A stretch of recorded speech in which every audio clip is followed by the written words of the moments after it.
Hello students, welcome to my class.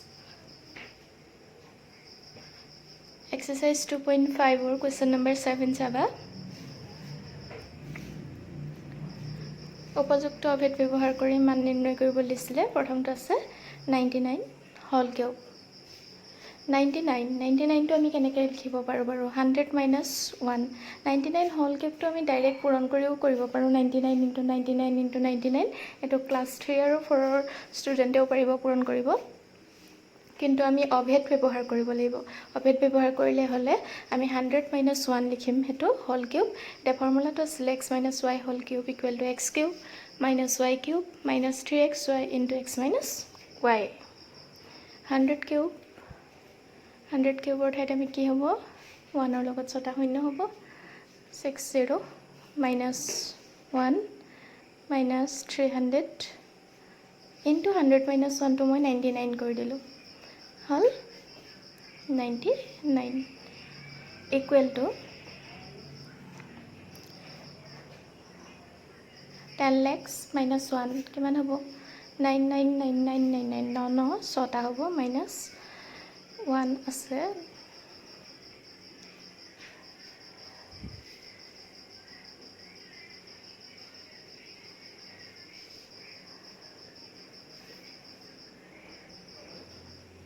Ninety nine into 3 আছিলে 297 পূৰণ কৰিলে তোমালোকে পাবা 297,000 হ'ল। এতিয়া আমি কি কৰিম? 10 lakhsৰ পৰা 1 মাইনাছ কৰিম, 9 6টা পাম, তাৰ পৰা 297,000 মাইনাছ কৰি দিম।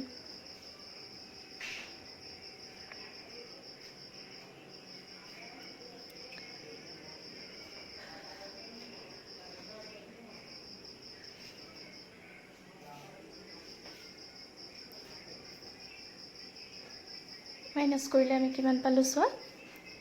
992,079 মানে এনচাৰটো হ'ল 970,299।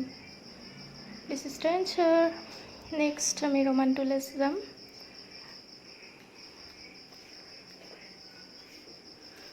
ৰোমান 2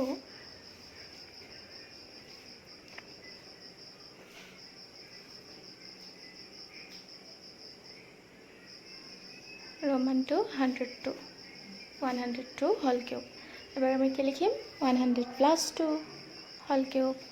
100 তিনিটা পূৰণ কৰিলে হ'ব 6টা শূন্য, 1ৰ লগত 6টা শূন্য, 2 cube plus 3 into 100 into 2 into 100 plus 2। 100 cube মানে 6টা শূন্য দিয়া 1ৰ লগত প্লাছ 2 কিউব মানে 8 প্লাছ 3 into 100 into 2 মানে 600 into 100 plus 2 102 বা আমি ভাঙি পেলাই কৰিব পাৰোঁ 600 into 100 plus 600 into 2 equal to আমি গোটেইখিনি যোগ কৰিব লাগিব। যোগ কৰিবতো জানাই তোমালোকে, যোগ কৰিবা। যোগ কৰিলে আমি কিমান পাম? 10 lakhs plus 8 plus 60,000 plus 1200।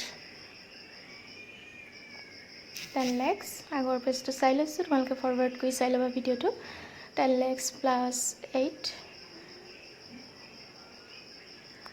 plus 60,000 plus 1200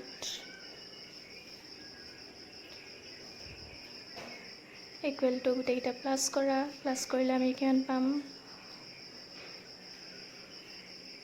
10,61208 মই মুখতে কৰিছোঁ।